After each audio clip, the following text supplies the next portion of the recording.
Kabanata 1, kung saan lahat nagsimula. Ang buhay, madalas, ay isang serye ng mga pagkakamali, at ito ang isa sa mga pinakamalaking pagkakamali ko.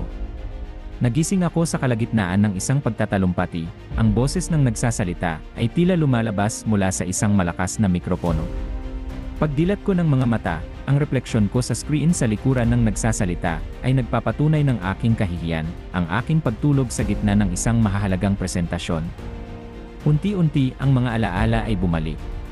This is presentation ito ng aking profesor. Siya ang nasa entablado, ang kanyang mukha ay sumisigaw ng galit.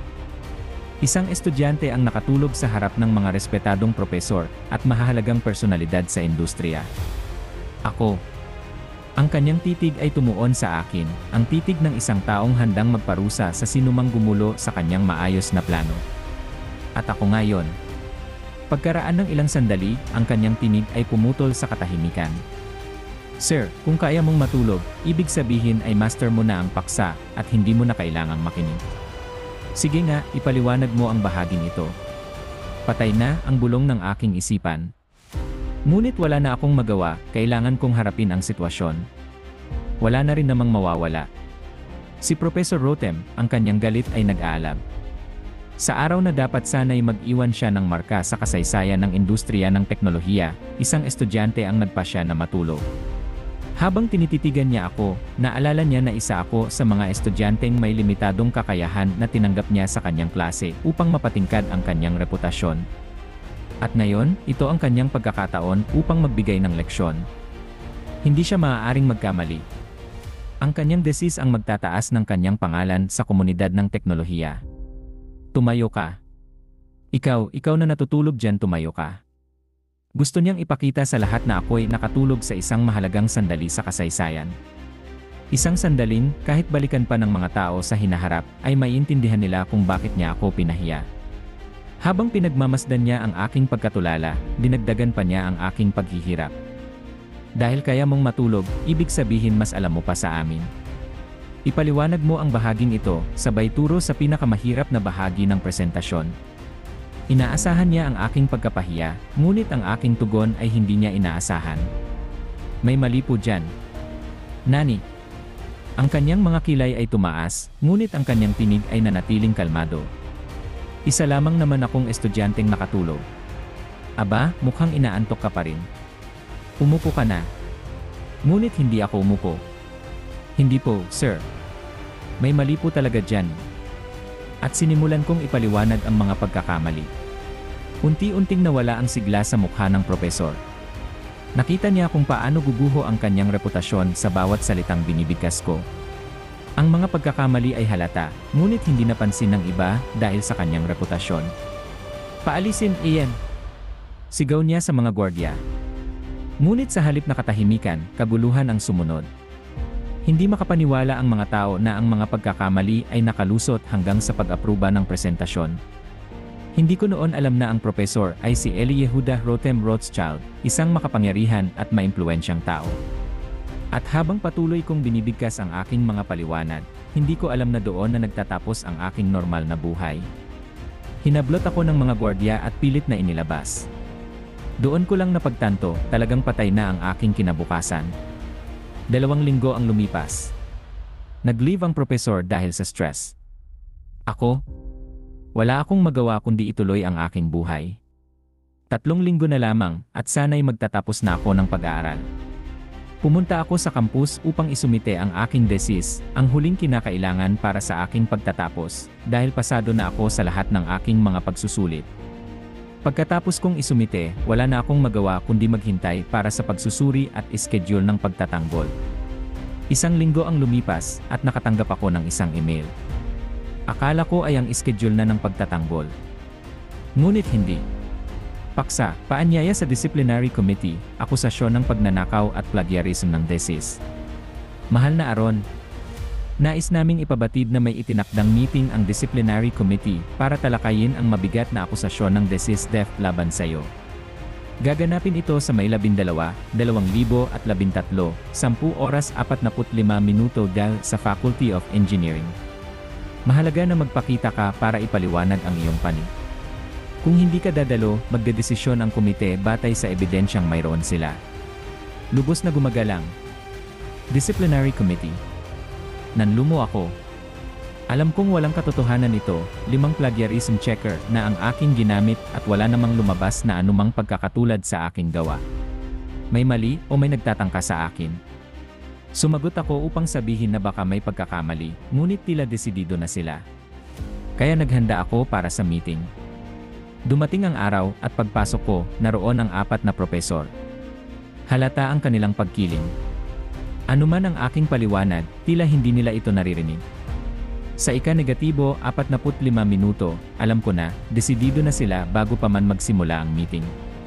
May ipinakita silang ebidensya, mga tesis na di umano'y aking ginaya. May petsa pa na 7 taon na ang nakaraan. Ngunit alam ko, ang mga gawaing iyon ay hindi pa umiiral, ilang araw lamang ang nakalipas. Paano nila ito nahanap? Parang may kumakalaban sa akin. Sino? Wala akong pruweba. Natapos ang meeting at sinabing sa loob ng 3 araw ay ibibigay ang hatol. Wala akong magawa kundi maghintay. Graduation Day. Mainit ang hangin, masaya ang paligid. Mga pamilya at kaibigan nagdiriwang. Ako, nakatayo, tangan ang notice ng aking pagpapaalis. Hindi ko malilimutan kung paano nila pinatagal ang desisyon. 1 araw bago ang graduation, saka lamang nila sinabi. At ang hatol? Expelled sa pamamagitan ng email. Sabi sa email, nag-plagiarize ako nang hindi nag-cite ng sources. Paano ko naman malalaman kung may nagawa akong plagiarism kung wala akong alam na ganoon? Mukhang may gustong sirain ang aking buhay. Pero sino? Mula sa seremonya ng pagtatapos, isang mabigat na ulap ang sumunod kay Aaron pabalik sa kanyang dormitoryo. Ang pagkuha ng kanyang mga gamit ay isang ritual ng pagpapaalam, isang sapilitang paglisan sa unibersidad sa loob ng 1 linggo.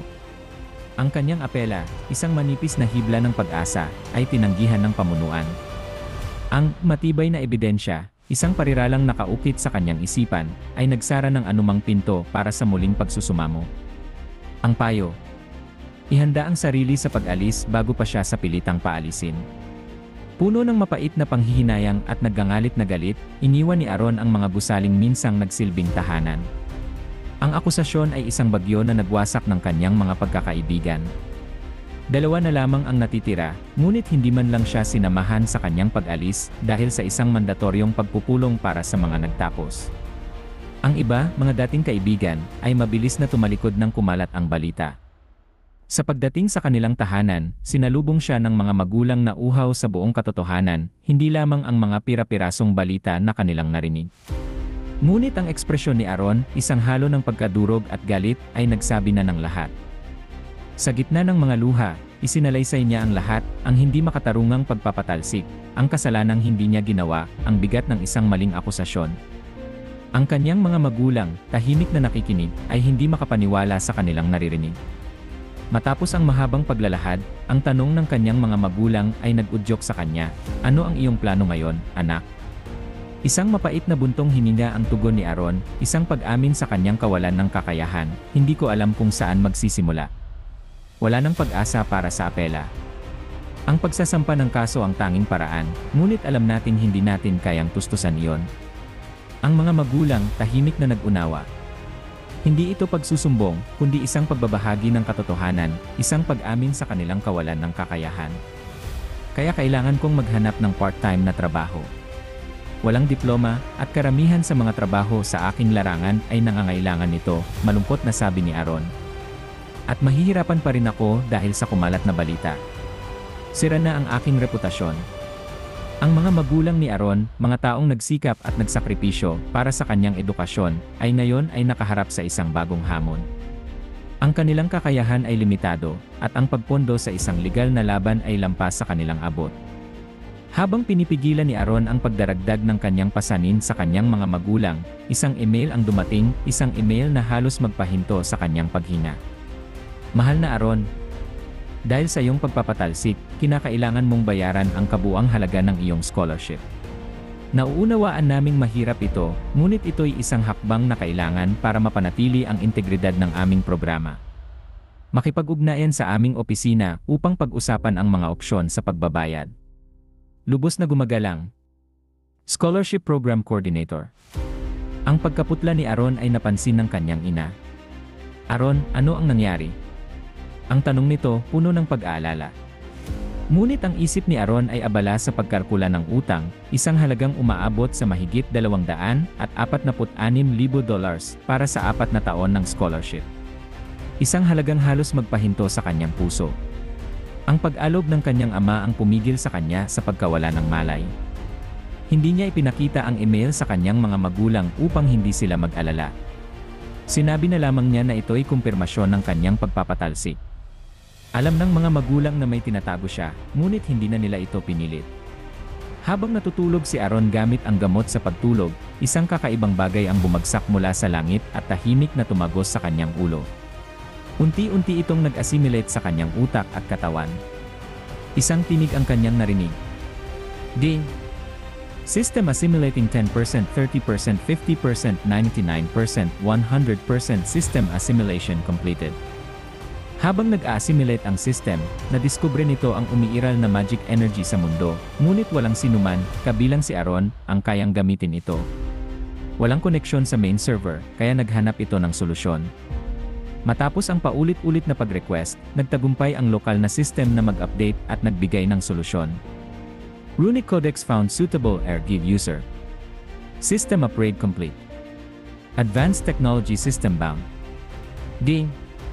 Wala pa ring kamalay-malay si Aaron sa pagbabagong magpapabago sa kanyang kapalaran at ng mundo. Kinabukasan, isang tinig ang gumulantang kay Aaron mula sa kanyang pagkakahimbing, sabihin din status. Ano? Status? Ang bulong-gulo niyang tugon, ang mga salita ay halos pabulong, isang reaksyon sa kakaibang pangyayari. Ang pag-uulit ng salita ay tila isang susi. Hindi na mahalaga sa sistema kung sinasadya niya o hindi. Ang mahalaga, nabanggit niya ang tamang salita. Isang asul na screen ang biglang lumitaw sa kanyang harapan. Status. Pangalan, Aaron Michael. Edad, 22. Taas, 1.8 metro. Uri ng sistema, Runemaster. Shop. Search. Quest. Pang-araw-araw na misyon, paraan upang lumakas. 100 push-ups. 100 crunches. 100 squat. 10 kilometro takbo. Isang bahan ng impormasyon ang sumunod, isang daluyong na halos magpalabo sa kanyang pag-isip. Ang takot ay napalitan ng isang kakaibang uri ng pagkamangha.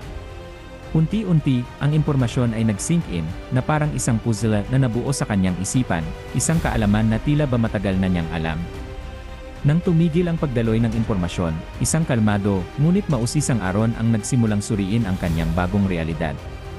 Ang sistema, natuklasan niya, ay nagtataglay ng napakalawak na kaalaman sa halos lahat ng larangan.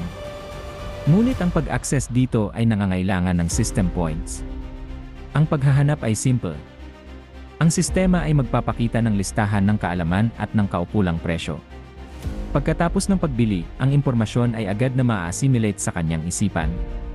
Dalawang paraan lamang para kumita ng ESE, ang pagkumpleto ng mga misyon, tulad ng pang-araw-araw na quest, at ang paggamit ng kanyang natutunang kaalaman para gumawa ng isang bagay na kapaki-pakinabang. Ang sistema ang mag-evaluate at magbibigay ng puntos batay sa kalidad ng kanyang ginawa. Ang lahat ng ito ay tahimik na gagawin ng sistema maliban na lang kung hihingin niya ang resulta. Bilang paunang tulong, 100,000 ESE ang ibinigay sa kanya. Ang pinagmulan ng sistema. Tuwing iniisip niya ito, puro walang saysay na mga letra at tunog lamang ang lumalabas. Ipagpapaliban na muna niya ang pag-alam nito. Ang kanyang pagiging Runemaster ay ipinaliwanag ng pahapyaw, ang kakayahang mag-ukit ng rune sa mga bagay upang baguhin ang kanilang katangian o kilos. Halimbawa, ang isang piraso ng kahoy ay maaaring gawing malamig, at ang apoy na magmumula rito ay magiging malamig din. Ngunit ang mga detalye kung paano ito gagawin ay hindi pa ibinibigay. Pagkalipas ng 30 minuto ng pagtanggap sa kanyang bagong realidad, bumangon si Aaron upang simulan ang kanyang araw. Paglabas niya ng kanyang silid, ang namumugtong mga mata ng kanyang ina ang sumalubong sa kanya.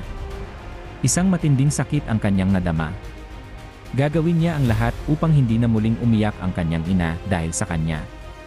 Tahimik siyang nag-almusal, hindi binabanggit ang dahilan ng kalungkutan ng kanyang ina. Matapos kumain, bumalik siya sa kanyang silid upang magplano, upang simulan ang kanyang paglalakbay tungo sa pagbabayad ng kanyang utang. 7 oras ang lumipas. Nakapambihis na pang-jogging, handa na si Aaron para sa kanyang unang quest. Ngunit bago yon, pinag-aralan niya ang pinakamahalagang bahagi ng sistema, ang shop. Doon niya nakita ang napakaraming kaalaman sa iba't ibang teknolohiya, ngunit kulang na kulang ang kanyang puntos para mabili ang karamihan sa mga ito. Naghanap siya ng abot kaya at kapaki-pakinabang na kaalaman. Bugzapper. Description: isang programang tumutukoy ng kahinaan ng kahit anong software at nagbibigay ng solusyon sa madaling, propesyonal, at epesyenteng paraan. Kasaysayan: ginamit noong 2134 ng isang malaking korporasyon at inilabas sa publiko noong 2200. Presyo: 100,000 ay. Pinili niya ito dahil ito ay konektado sa kanyang kurso sa universidad. Binili niya ito, at habang ina-assimilate ang kaalaman, isang matinding sakit ng ulo ang kanyang naranasan, hanggang sa mawalan siya ng malay. Pagkagising niya, ang kaalaman ay nasa kanyang isipan na. Alam na niya kung paano ito buuin at gamitin, at maaari rin niyang gamitin ang bahagi ng code sa ibang proyekto. Sa kabila ng sakit ng ulo, sulit ang lahat.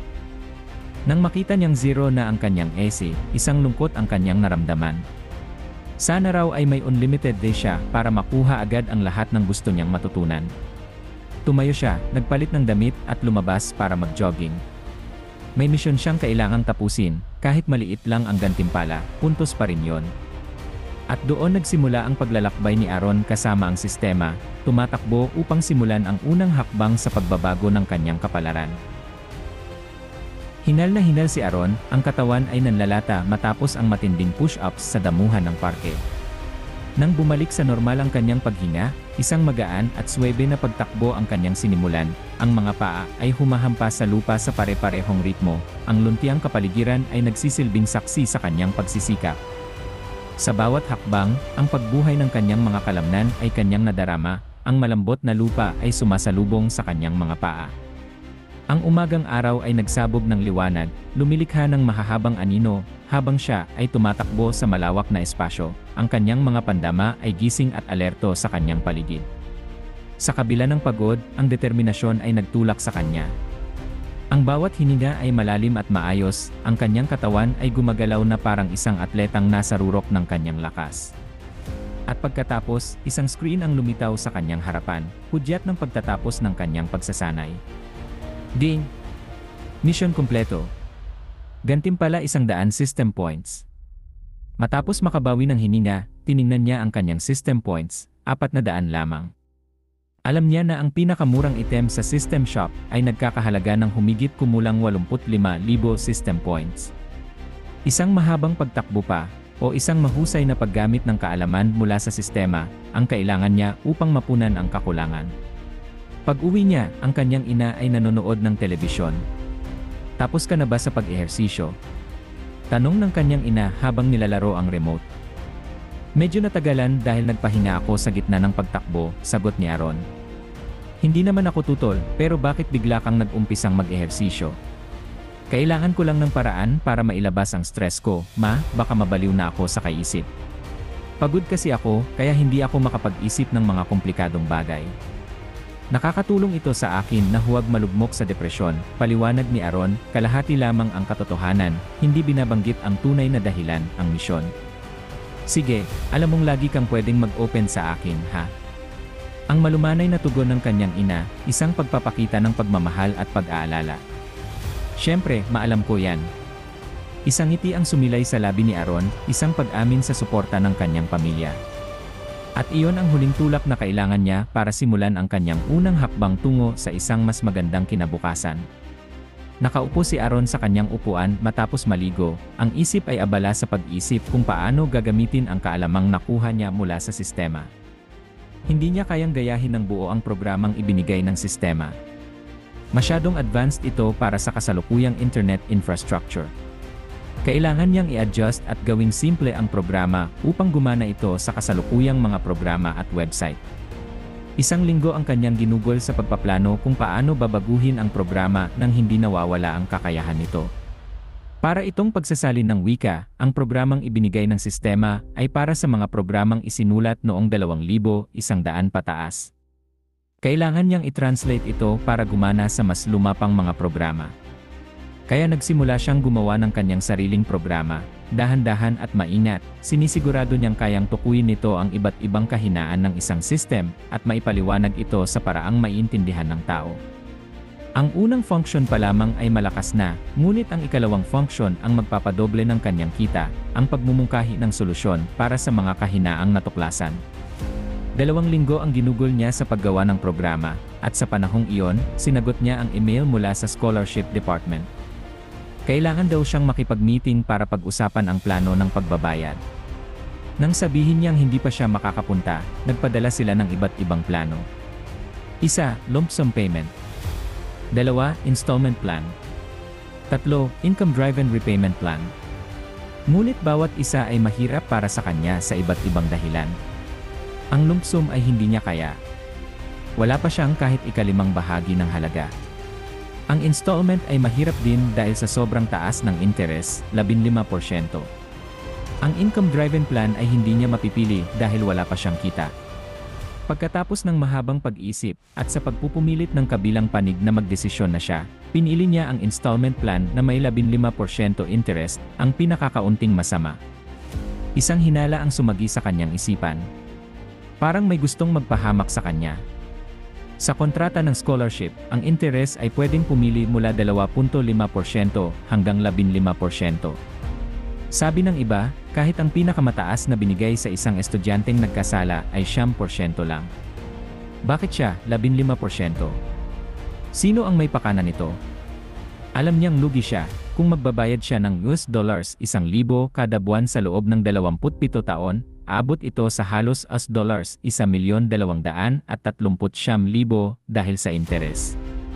Sa sarili niya, sumumpa siyang kapag natapos ang programa para sa pagtuklas ng kahinaan ng mga system, unang-una niyang susuriin ang system ng unibersidad niya at aalamin kung sino ang may pakana ng kanyang kasawian. Ito lang ang opsyon na kaya niyang bayaran kahit masakit.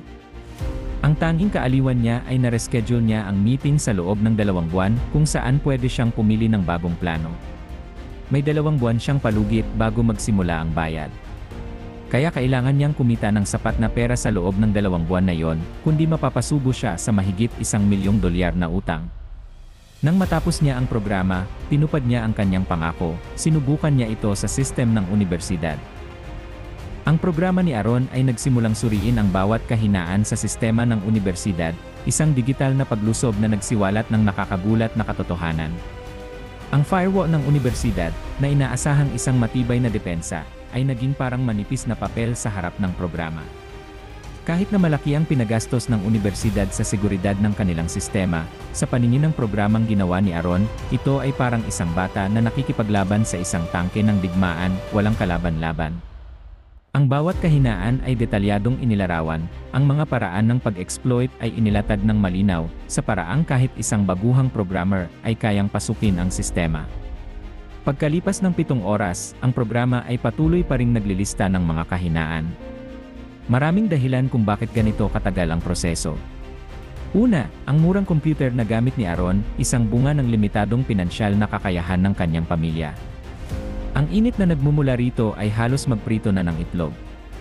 Napilitan siyang gumawa ng isang pansamantalang cooling system gamit ang isang electric fan.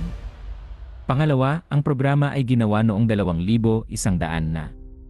Mayroon itong listahan ng mga kahinaan noong panahong iyon, ngunit dahil alam na ng karamihan ang mga kahinaang ito sa hinaharap, tinanggal na ito sa mga sistema. Ngunit dahil ang kasalukuyang panahon ay malayo pa sa hinaharap, marami sa mga kahinaang ito ay hindi pa nadidiskubre. Kaya napakarami ang natuklasan ng programa, halos lutuin na ang kanyang computer. Pangatlo, sa ikatlong araw, natapos na ang programa sa pag-scan at sinimulan ang paggawa ng kumpletong ulat kung paano mapakinabangan ang mga kahinaan at kung paano ito masusolusyonan. Dahil ang mga inefficiency sa sistema ay itinuturing din kahinaan, kasama rin ito sa ulat, pati na ang mga solusyon. Dito nagkaroon si Aaron ng ideya na magamit ang programa para kumita sa pag-optimize ng mga program ng iba. Ngunit kailangan muna niyang alamin kung sino ang nagpapahirap sa kanyang buhay. Ang huling year report ay may 1,200 pahina. Halos 400 pahina ang nakalaan sa mga kahinaan at kung paano ito ma-exploit, na may detalyadong paliwanag kung paano ito gagawin. Ang natitira ay ukol sa optimisasyon at mga solusyon sa 400 pahina ng mga kahinaan. Naglaan si Aaron ng oras para basahin ang buong dokumento at nag-enjoy siya sa bawat segundo nito. Alam niyang kapag na-implementa niya ang mga natutunan niya rito, malalaman na niya kung sino ang may pakana ng kanyang kasawian. 5 oras ang kanyang ginugol sa pagbabasa at pag-unawa sa dokumento. Narito ang 5 hakbang sa pag-hack kung sakaling gusto mong malaman. 1. Reconnaissance, pagkuha ng impormasyon tungkol sa target. Halimbawa, lay address range, network, INA records. 2.